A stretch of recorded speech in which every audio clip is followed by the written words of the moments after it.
start. Good day, friends. Tim Kirby Russia here. It is surprisingly warm in and especially around Moscow, so I'm in my one of my old t-shirts here. It is not cold at home, which is a very good thing. Normally at this time of year, it really is. It is plus 15 degrees Celsius outside, and if you don't know what that is, convert it on Google. But anyways, we have, all silliness aside, today we have kind of a serious main topic that is going to be about Kazakhstan and the potential opening of a NATO base there, and some other, let's just put it this way, potential bad ways in which Kazakhstan could turn into the next Ukraine, although I really hope that is not going to happen, and my gut tells me it won't, but we should be intellectually honest and not always listen to our feelings. Anyways, there's rumors that a NATO base has opened in Kazakhstan, and we're actually going to read some articles about that kind of together. Don't worry, it won't be too bad. One thing is that since we're now doing an audio version of this along with the video version, I'll do my best to make sure that that article part is not all visual. After that, we had a couple questions come in from the audience about is there some sort of Orthodox Christian healthcare in Russia? And the answer to that is a soft yes. But there's a lot of details, and those details would not amount to a full live stream, so we'll get into that. But two little pieces of news before we start. I just got my hands on one of the newer bills. This is the 5 ruble bill. And as you can see, there is a church and a cross and on it, and a monument that I've actually seen in Novgorod Veliki. Not Nizhny Novgorod, the older Novgorod that is much smaller, yet is called greater. So anyways, as of now, the conspiracy theory that the new money will have no crosses or anything Christian related on it, so far, that conspiracy theory has not come to pass. We'll see when the other new bills are released, but at least the very valueless 5 ruble bill is Christian approved. So anyways, that's a little bit of news number one. And just before this live stream started, I see some pretty big news here that I shared. Normally I don't like to share things after I declare a live stream because then people are confused where to comment, but I think this is pretty big. From UKR Leaks _English. What a name. Zelensky urges Congress to pass Ukraine aid or risk a bigger war. Screenshot from Bloomberg. So, again, Zelensky is going into full panic big man mode. And my reaction to that was the biggest war in Europe since World War II is not big enough as a question. Because the war is already really big. The author of this post said, if Russia kills all of us, oh no, that's from Zelensky. He says, apparently the cost of the lives of hundreds of thousands of dead Ukrainians is not high enough for Zelensky. He wants more, and he wants to keep this thing going, and he's doing it aggressively, anything he can to get back in the limelight, which could be a good sign, a very good sign for hopefully this war stopping. But that leads us into what we wanted to talk about today, which is the potential of a NATO base being in Kazakhstan. And we're going to flip over to the other monitor if I can. So let me see. Is this the right article here? Let's go. All right. There it is. It says Kazakhstan's Ministry of Defense denies opening of a NATO center in Almaty. So the only material I could find about this in English was all denying that this is the case. So don't be surprised that it's kind of all denial material. But then again, let's read it, because not everything that we accuse NATO of doing is true. So it says, okay, Kazakhstan's Ministry of Defense denies opening of NATO center in Almaty. In response to recent reports circulating on Telegram channels about the purported opening of a NATO center in Almaty, Kazakhstan's Ministry of Defense has firmly rejected these claims and provided clarifications regarding the purpose of the facility. So they're building something, and as you can see, we have pictures here with the U.S. ambassador, and there's an opening ceremony, and all that good stuff. And no one looks particularly thrilled to be there. Anyways, the Ministry of Defense reported that the event in question was the official unveiling of the new conference hall at the Peacekeeping Operations Center in Almaty, attended by U.S. Ambassador of Kazakhstan, Daniel Rosenblum. Okay. Contrary to the misinformation, the center is not affiliated with NATO. That's interesting. The question not affiliated, but then why is the U.S. military at the opening? Rather, it has been serving as an educational institution since 2006, specializing in the training of for personnel for peacekeeping operations and compliance with UN standards. Okay. Was that the other article? So it's basically the center. They say it's actually something so Kazakhstan can engage in peacekeeping operations, which is interesting. Which ones? I have a strong feeling it's the ones that serve American interests. There was another article that I thought had something a little bit more telling. And one of the funny things is you can see that the language of the ads and stuff is all in Uzbek, which is a little funny. This article here, for those of you listening to the podcast, what you see is a much more jubilant grand opening picture. You have, in theory, many Kazakhstani soldiers with American counterparts there, then the whole State Department crew, and the two very fancily uniformed female officers in white go-go boots. And who doesn't love some go-go boots? Okay. Anyways, it says, this article is maybe a little better. It says, prominent Russian media outlets chose Kazakhstan's holiday of national sovereignty to widely disseminate a false news item about the opening of a supposed NATO facility in the country. So, maybe that was like some sort of Kazakhstani Independence Day. I don't know what holiday is in November. I guess it's something, whatever replaced, the October Revolution Day. You know, basically all the former Soviet republics, all these Soviet holidays had to be replaced with something like, you know, anti-Soviet. So it's probably something of that nature. But you also have to understand that this first paragraph, this is how propaganda works, friends, about, you know, the Russians did this on a Kazakhstani holiday. Because Kazakhstan is right next to Russia, Kazakhstan gets mentioned in the news a lot. There are a lot of people with a lot of economic, family, and other ties to Kazakhstan. So both positive and negative news from Kazakhstan is probably somewhere in the Russian media somewhere every day.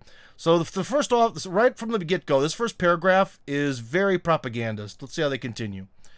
Well, established titles such as Moskovsky Komsomolets and Argumenty Fakty, two Russian newspapers, were among several publications that reported on October 23rd that a would-be... So October 23rd. What holiday in Kazakhstan is October 23rd? I don't know. That would be that a would-be NATO peacekeeping center had opened in Almaty, Kazakhstan's largest city. For pictorial evidence, they ran an image of U.S. Ambassador Daniel N. Rosenblum cutting a ceremonial ribbon. Again, as we just saw in the other article, and even here, you know, he's with a lot of people, you know, sort of in the military. There's a definite military context to this. But anyways, the original source for the alleged facility opening appears to have been in a Telegram channel, best known for its eager cheerleading of Russia's invasion of Ukraine.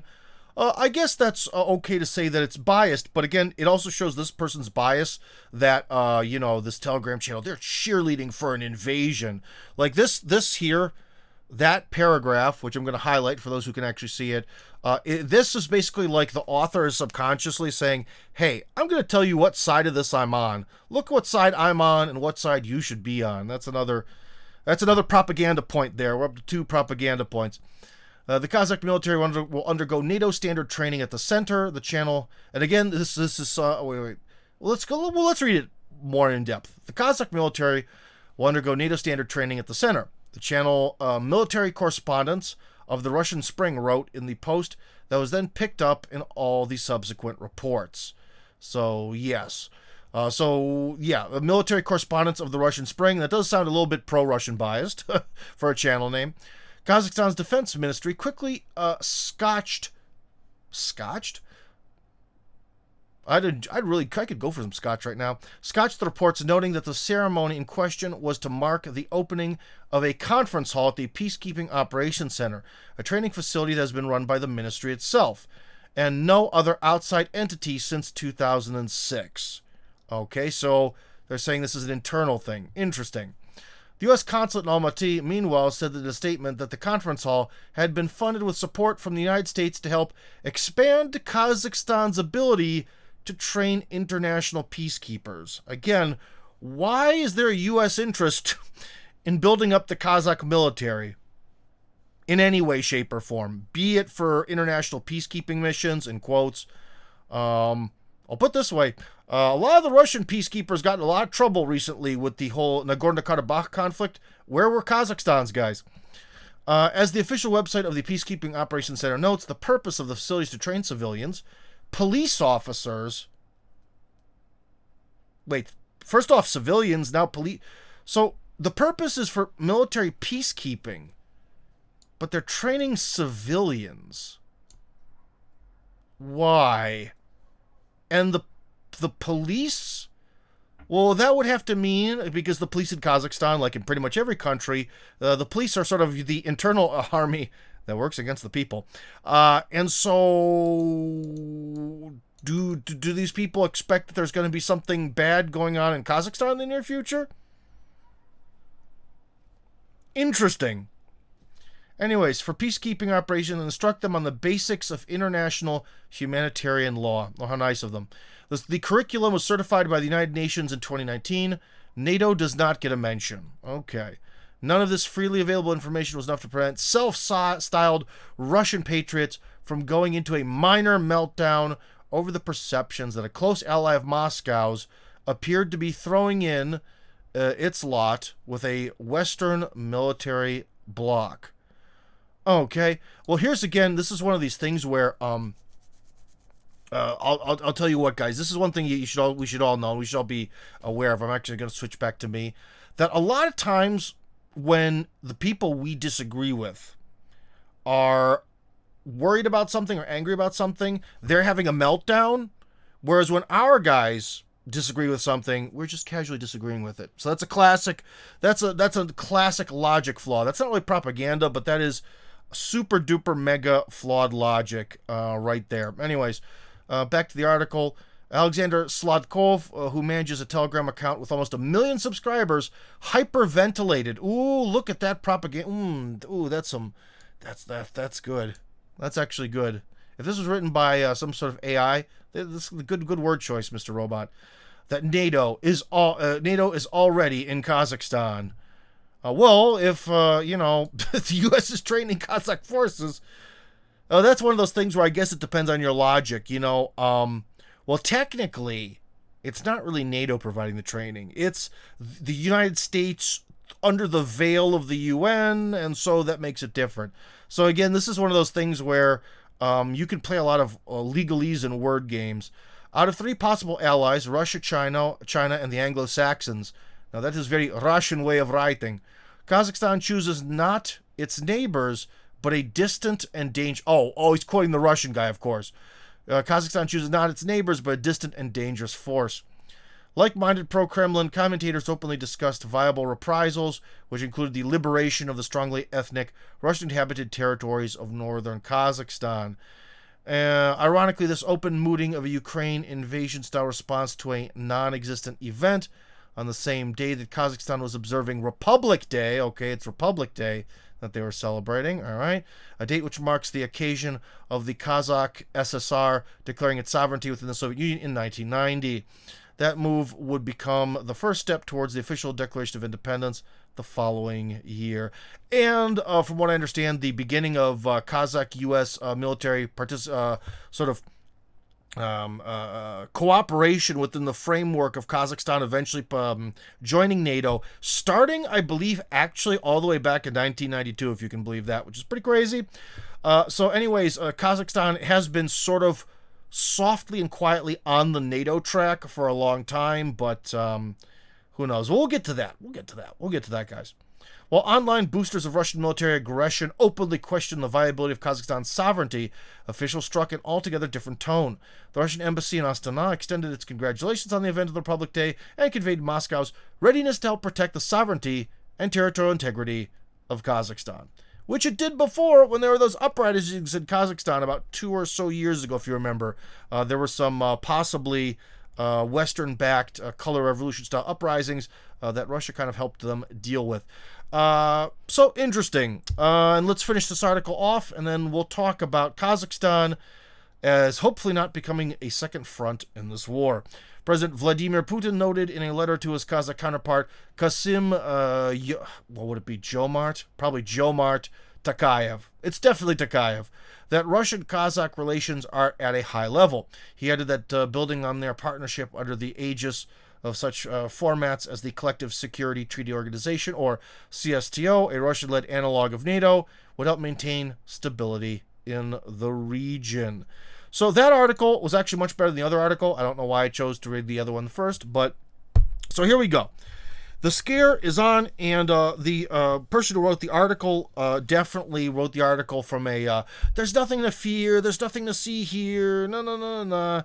And those were the very same type of articles that we saw written about the Ukrainian situation before this war started and before sort of the revolutionaries of the Maidan really took their masks off. So kind of, fool me once, shame on you. Fool me twice, shame on me. I'm terrible with expressions in English too. But so anyways, let's talk about this. Kazakhstan, I actually don't think that Kazakhstan will become a... before we do that, remember, if you comment anywhere on Tim Kirby Russia Hardcore, it all goes into one place, and that place is called the chat. So if you do that, I will see literally everything that you post, all of your comments, and so for example, Christopher writes, picture of Tim on the porch on his dacha, in his bathrobe, dipping Oreos in scotch. No, there's no dipping of Oreos into anything, although they do still sell Oreos in Russia. So friends, despite sanctions, you can still get fantastic Oreos. Christopher says, good propaganda uses both logic and rhetoric. And that is true. But then again, with this article, I don't really like the tone of it because it's snippy and anti-Russian, but I think they might be right that this won't amount to too much. So let's take a quick discussion about Kazakhstan. So first things first, I lived in Kazakhstan for 2 years, from 2004 to 2006 as a Peace Corps volunteer, and I can definitely see, especially through the evolution of the Russophobia that's in the Baltics and especially in Ukraine. Being in Kazakhstan, I could kind of see that from the inside out, and really in every former Soviet republic, the U.S. State Department has tried to foster some kind of Russophobia. And it kind of follows the same pattern. It's get rid of the Russian language. We need to ban it. Only Kazakh and English in schools.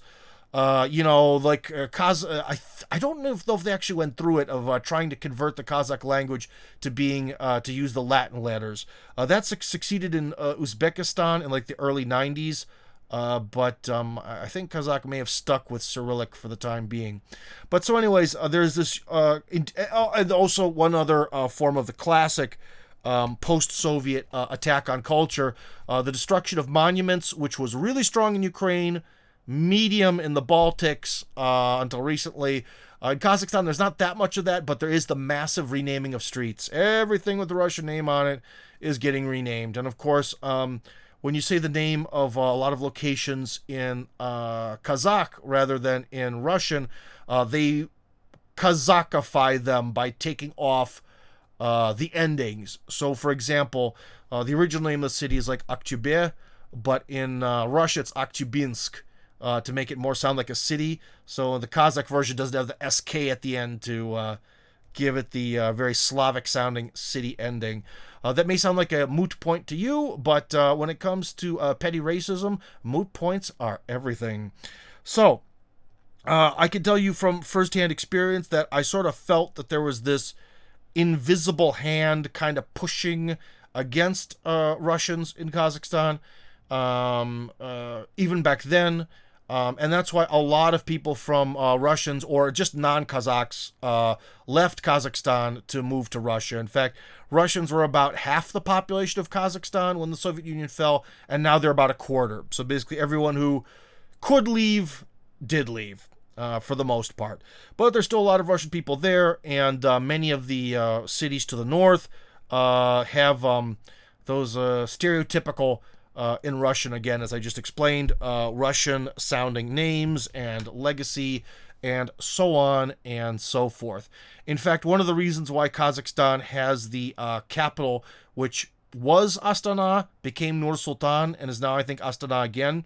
One of the reasons they even built that capital was because Kazakh liberals would always say, because remember, liberals always hate their own culture. So it doesn't matter where they are, whether it's Japan or China or America or Italy. They know their own culture and they know they hate it. So Kazakh liberals would just say, the Russians built everything. Our capital city of Almaty was mostly built by the Russians. And Aksai, where all of our natural gas and oil comes from, it was all built by the Russians. We can't build anything. Me. Typical liberal whining and taking glee in feelings of cultural inferiority that don't need to be there. So I think that's one of the reasons why they built Astana, was so that way they would have their, their own city that was built by them, and it's also centrally located relative to the country, whereas Almaty is way, way off in the super duper far southeast corner.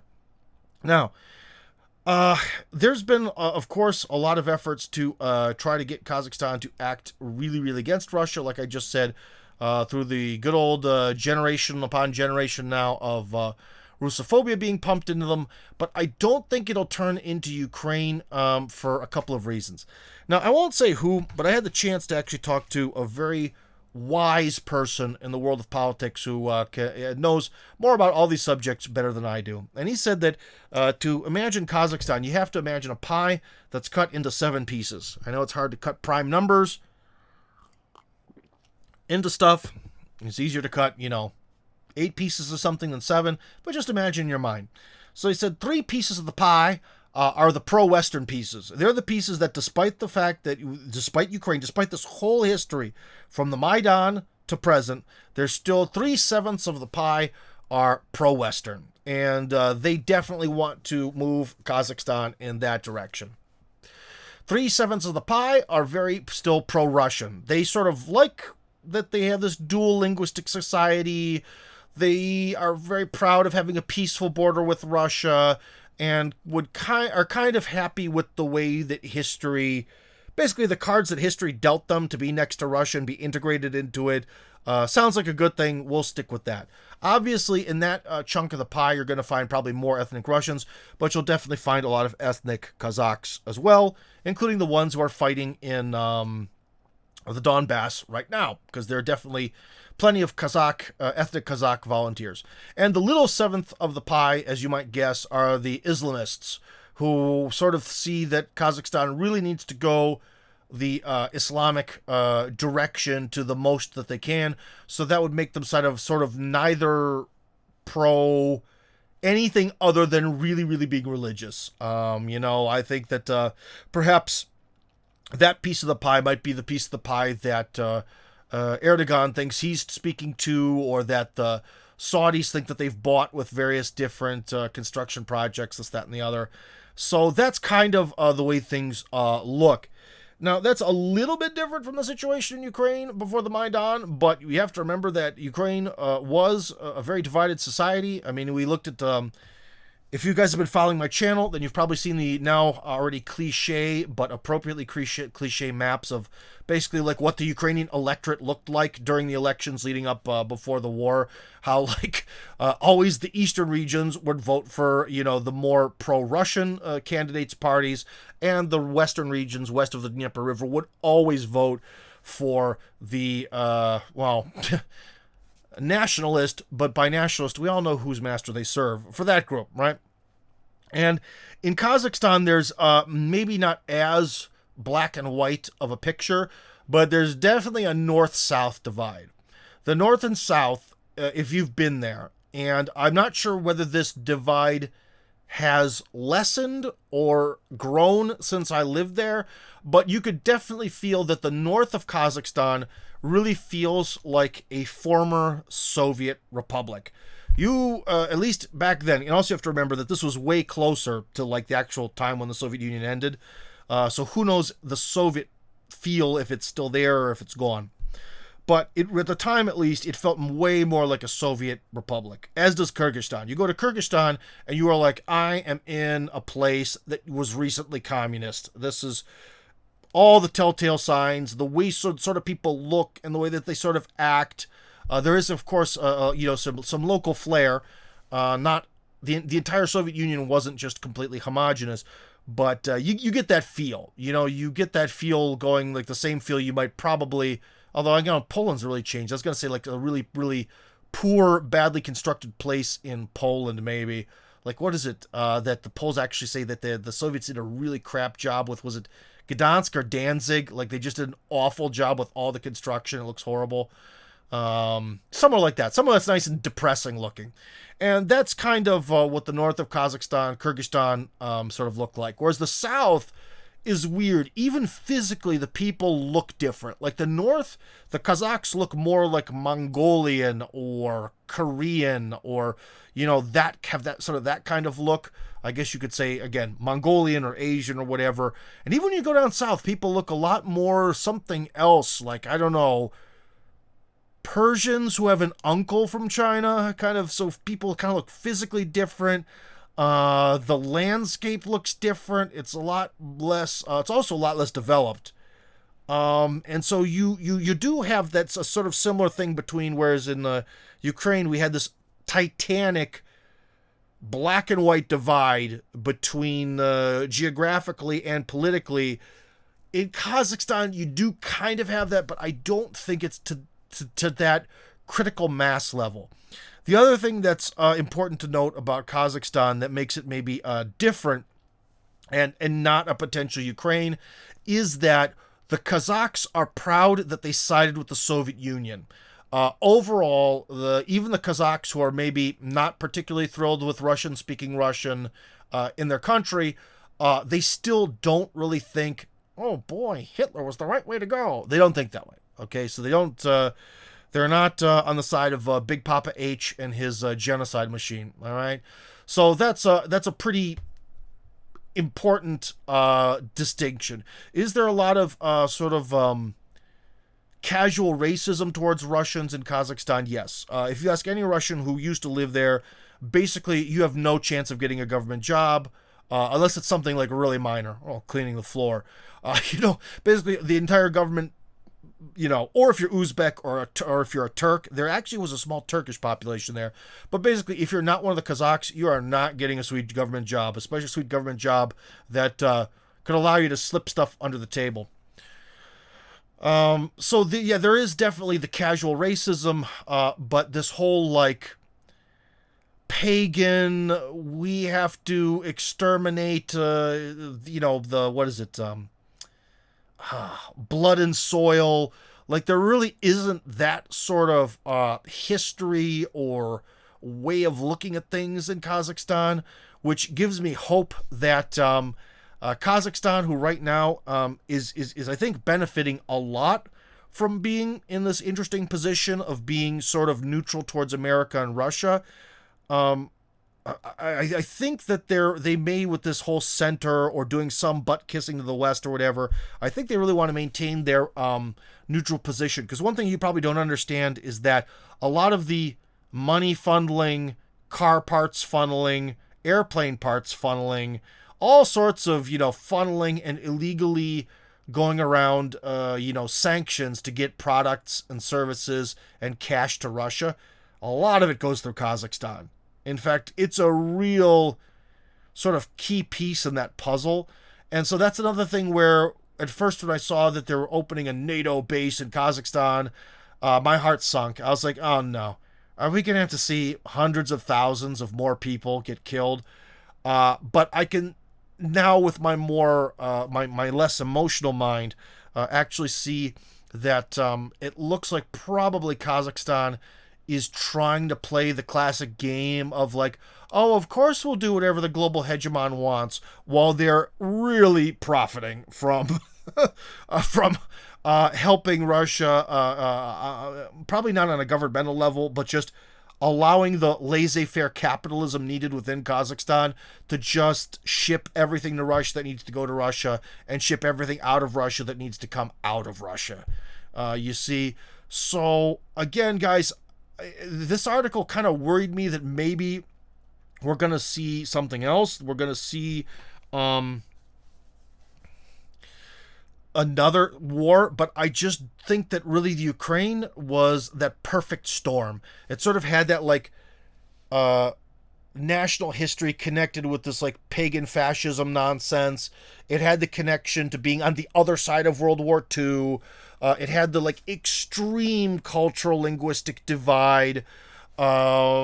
It sort of had like, it's sort of like the perfect storm, because there's a linguistic cultural divide in the Baltics too, but in the Baltics there's less people. I don't think they're as violent, and too in Kazakhstan most people are kind of pretty chill. Like, Kazakhs are not like a type of person that you would, I don't know, they you should never conflate a large group into a hive mind. And a lot of times people associate Muslims with getting really fired up easy. But I think that's more the Arabs. Kazakhs are, they're in, they're kind of a relaxed, really relaxed group. So I don't think it's going to happen. But if there, let's just put it this way.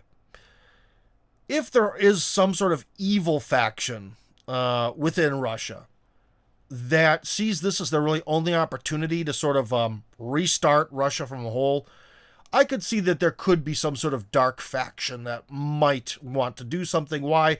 Because the entire northern half of Kazakhstan kind of has the same feel as like, Malorussia or the Donbass or whatever, that it's kind of artificially cut away from the big motherland.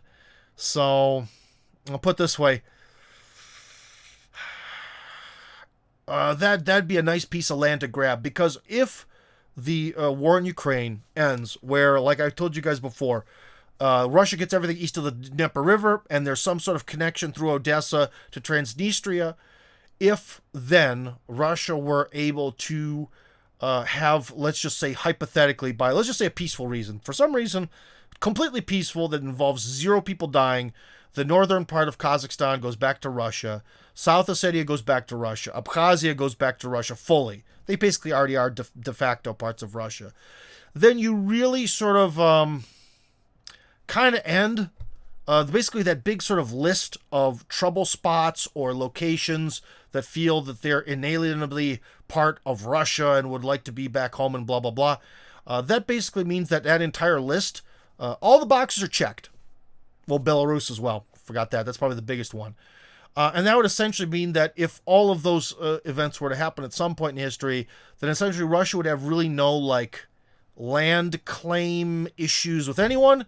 And that's the point where Russia could really start building a lot of trenches and a lot of barbed wire around the borders, because those borders could stand for quite some time. So just kind of something to think about on maybe the other side of things, something you hadn't thought about in relation to Kazakhstan. And that's what I'm here for, to provide interesting information from within Russia that you wouldn't get anywhere else. Because trust me, as I just showed you, when these looking for this issue in English, all I found was presumably pro-NATO, pro-US, Uzbek, in theory, propaganda about Kazakhstan. So there you go. So anyways, guys, I'm going to take a look at the questions. We will do call-ins later. I'm sure some people want to call in, but that's going to happen a bit later. Let me see. Did anyone have anything to say? The CIA learned from their Belarus failures aftermath. When Russian boots hit the ground in Kazakhstan, the CIA and ISIS pukes in... stupid Telegram, stop it. Stop being in the way. Pukes instantly fled. I should have known that was the word, instantly. And the revolution immediately shut down. Yeah, that fell apart real quick. But, this sort of center that's in cooperation, with the West, and we're still cooperating, that's definitely a sign that, one, Kazakhstan is weaker than they might seem on the surface, and two, they're still even going to kiss the butt of a group that may have tried to overthrow and thus potentially kill all of them. Because as we know, revolutions tend to get pretty violent. So, yeah. Although then again, Kazakhstan, again, people, I don't know. It's hard to really imagine Kazakhs en masse, like, murdering their leaders. maybe beating them up and humiliating them, yes, but cutting their heads off, no. That's just kind of not their not the style, not the style at the time. So yeah, but anyways, yeah, the Russia did play a big role in that, but still, you could see that Kazakhstan is eternally trying to placate its master again. I think because they're benefiting so much from having everything that has to go into Russia going through them, including games for Steam. Trust me, if you're buying a game on Steam in Russia, you're buying it in Kazakhstan. De jure, in all honesty. So, yep. Anyways, so there were very few questions, surprisingly few, despite the fact that we have like 20-some people watching. So, friends, remember, if you comment anywhere on Tim Kirby Russia Hardcore on the Telegram channel, basically anywhere, they all go to the same place, and I call it the chat, and I can answer any questions you have. And then after we talk about topic number 2 for today, I will I'll take calls. So let's see. Let's go back maybe then to the world of the second monitor here, and because I know. I forgot. I had some questions to read. Okay, so here we go. Topic number 2. Philanella and I, what a name, Philanella, and I came up with the following questions regarding healthcare in Russia after our phone conversation. That conversation was not with me. It was with someone else, but that's okay. Does Russia have Orthodox hospitals like Catholics have Catholic, in quotes, hospitals in America? I guess this means, does the bishop approve of or oversee the hospital? Are there hospitals in which are required to practice medicine in accordance with Orthodox medical directives? What are the views on birth control from an Orthodox view in Russia? Oh, that's an easy one. The church is against birth control, and the birth control is in the pill is really rare in Russia.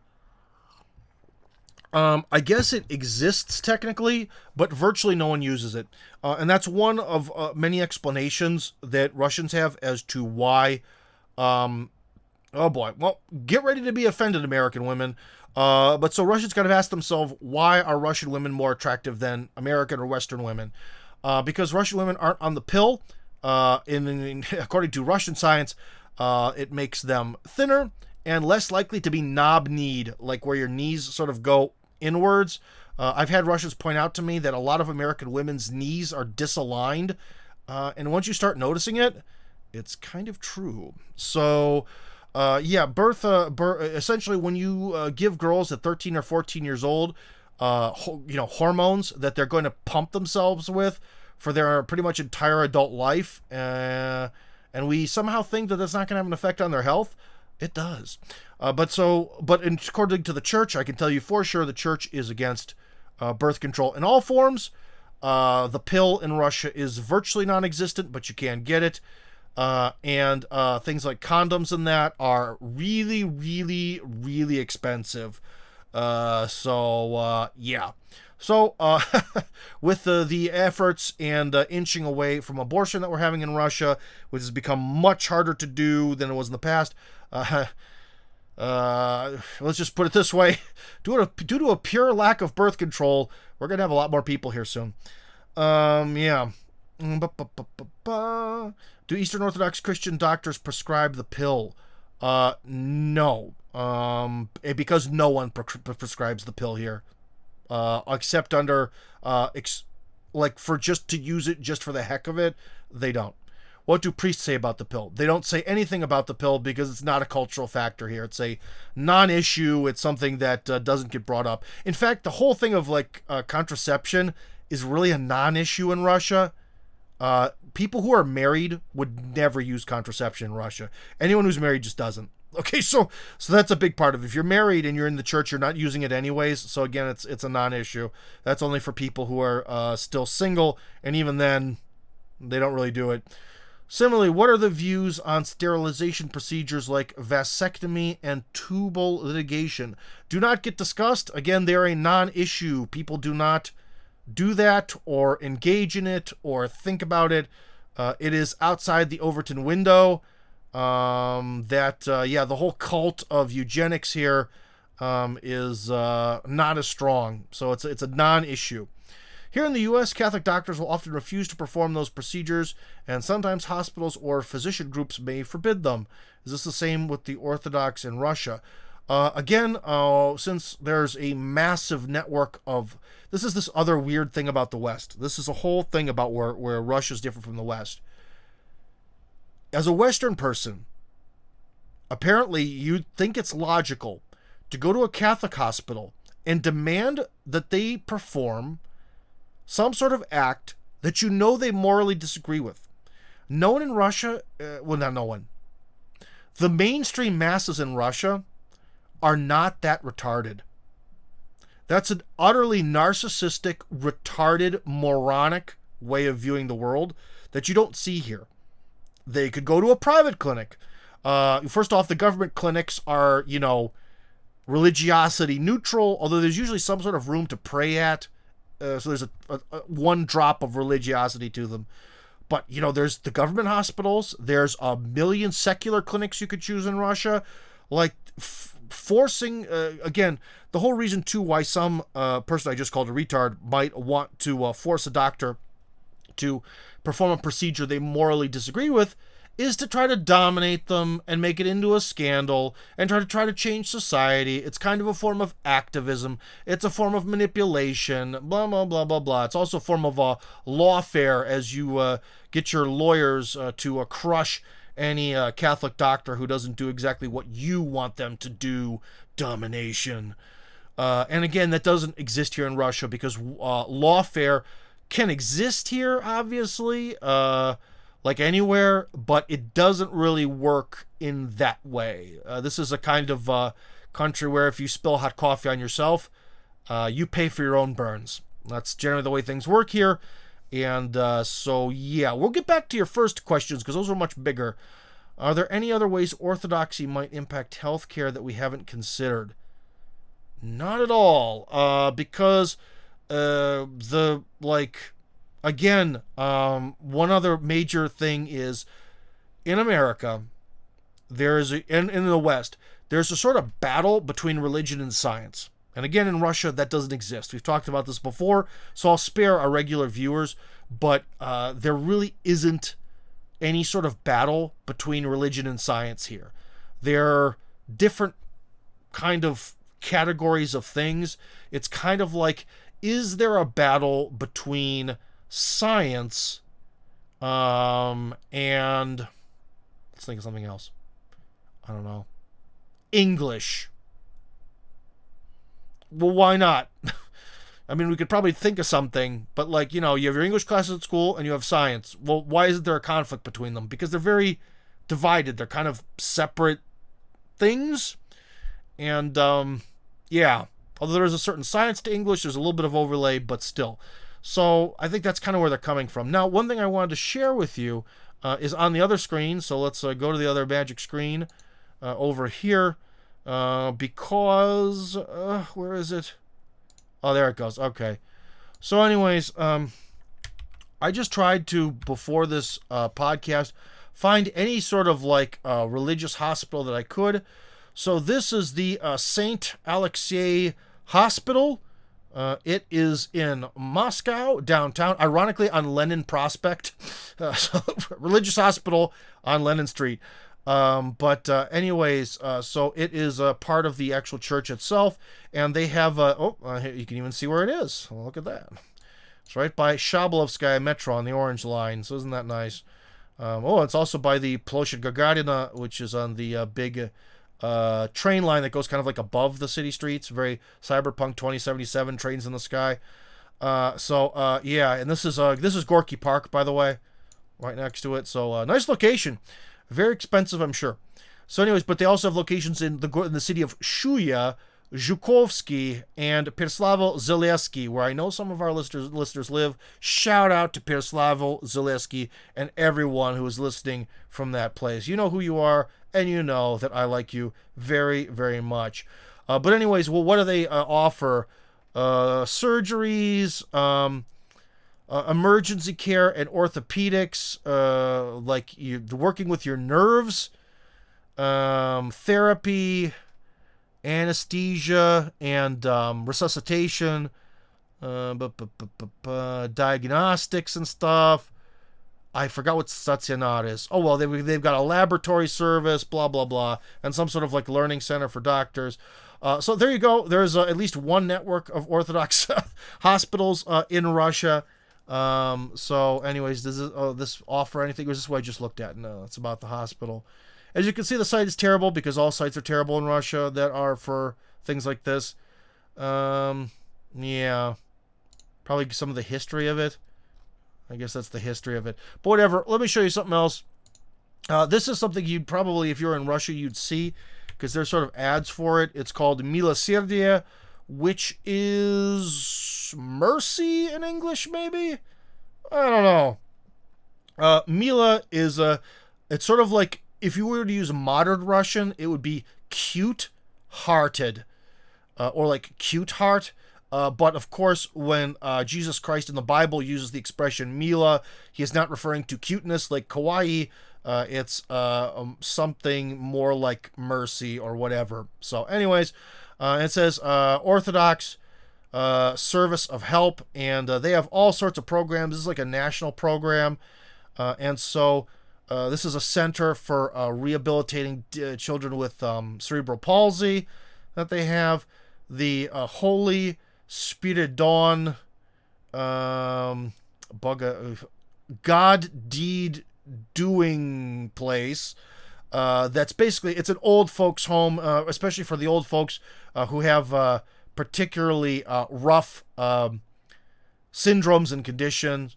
St. Dmitry Children's Center, was it say Center for Daytime Attendance of Children and Families in categories of need, and some with developmental problems. So some people are extremely poor or have developmental issues. We have this is the Saint Sophia's house for the children and adults with serious and multiple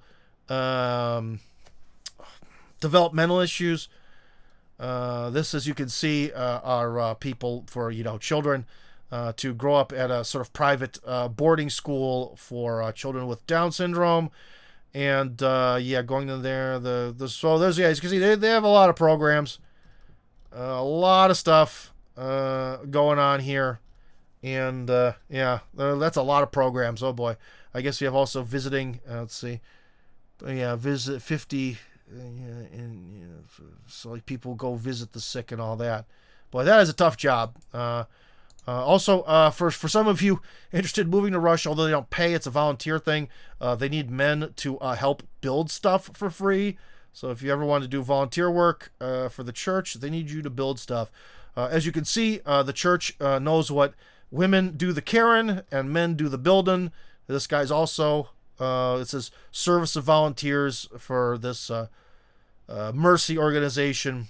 So the classic gender divide and caring for people, men suck at, so we don't do it. Let's see, there was something about it, maybe there was the history. Let's see, about us. Let's see, so this is the leader of the service, Episcopal Vereyski Pantimilion, the vicar of His Holiness the Patriarch of Moscow and all Rus, and the manager of the synod is an adjective, synodal division of the church for oh gosh, that word, division of the church for благотворительный is what? It is when you give money away, like donations or charity and social service. There you go. So that's who's running it. The guy who runs it is directly under the command, I guess to put it in military terms, of His Holiness the Patriarch. So there you go.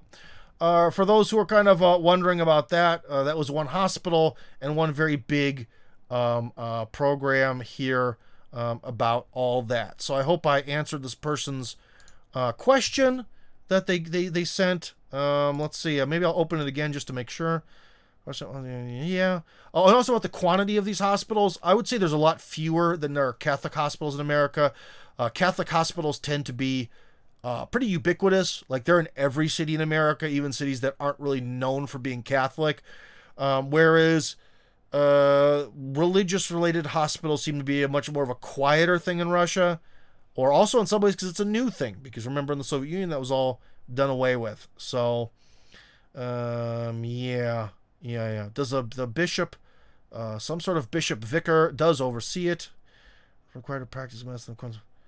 Yeah, but again, about like their rules, I believe the Russian federal rules really come into play stronger than any religious rules. However, the Russian federal laws on medicine don't really have any points of conflict with religious law, again, because it's Russia.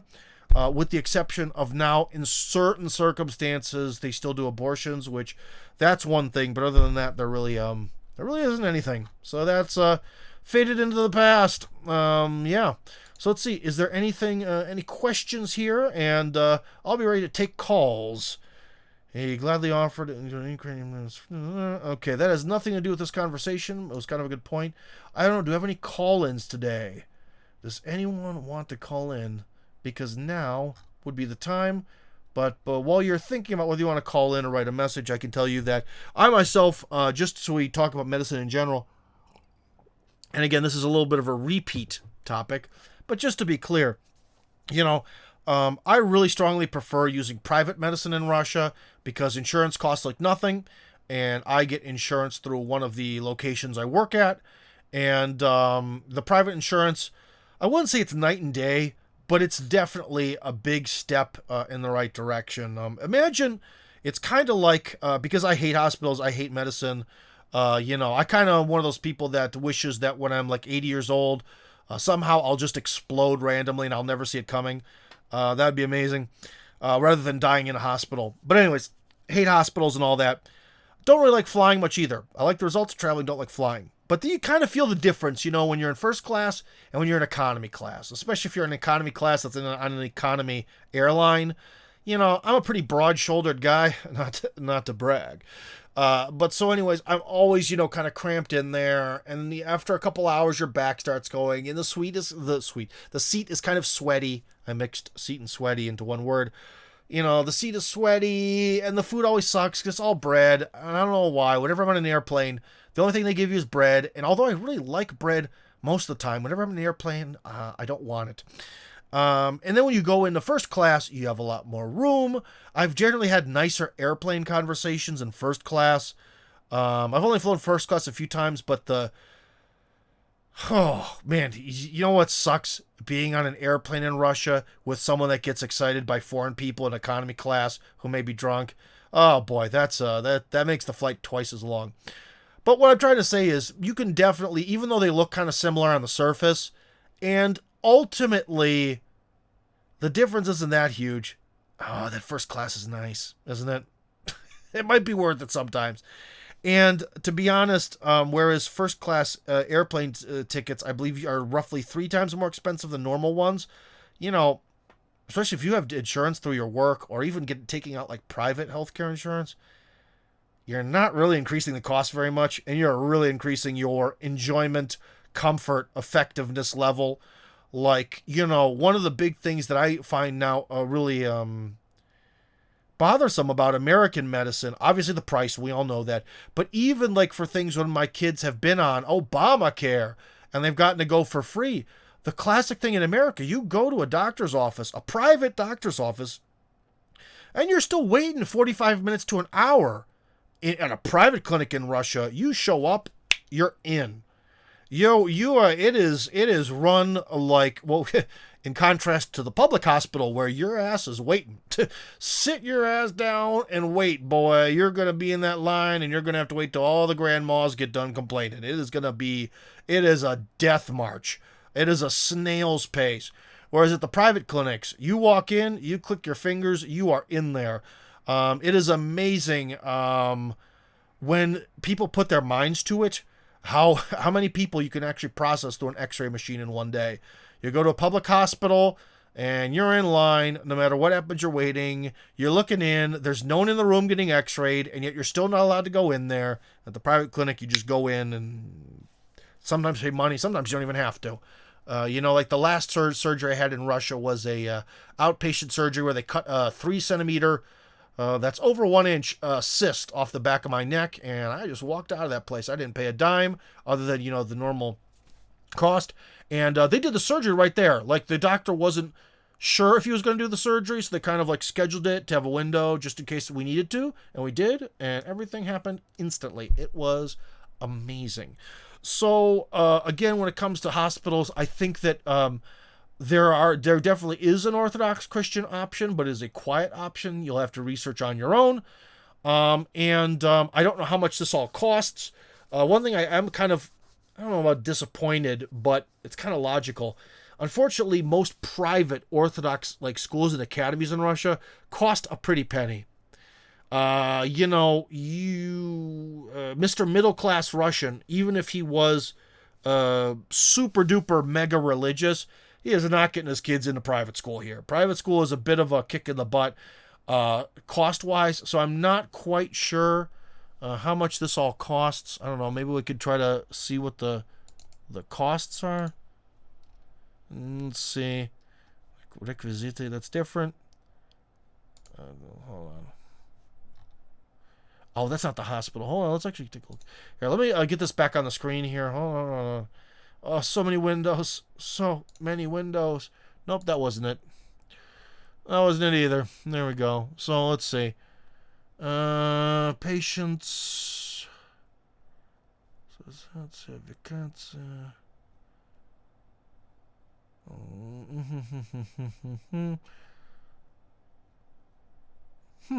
No price list. Or I'm missing it. Okay.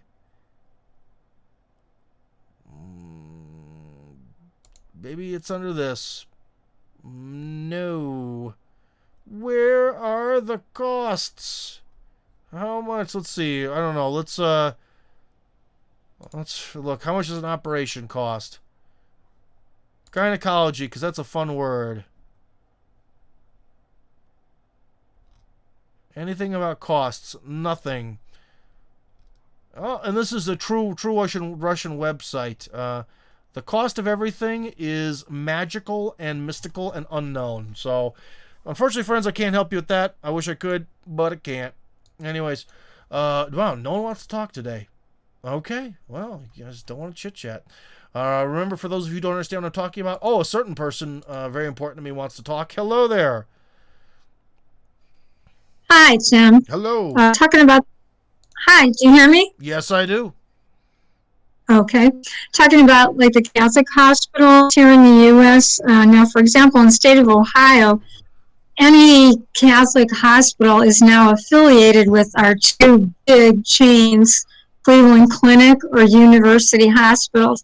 All their billing goes through them. I don't really see that they're doing anything differently. Oh yeah, it's just a naming convention from the old days. As far as you're never going to find the cost of anything listed for anything here either. No. As you know, we just had someone in the hospital, and every day I get these unbelievable statements in the mail, and you just pray that insurance is covering it. Well, the difference here is that with the private clinics I go to, which aren't religious, they tell you what, when they kind of make their verdict, they tell you, if something's gonna, what it's gonna cost, if it's gonna cost you anything, and they actually call the insurance agency on speakerphone so you can hear and participate in the discussion. And if you want to argue with the insurance company, you can do it, which is very different. So yeah. Wow.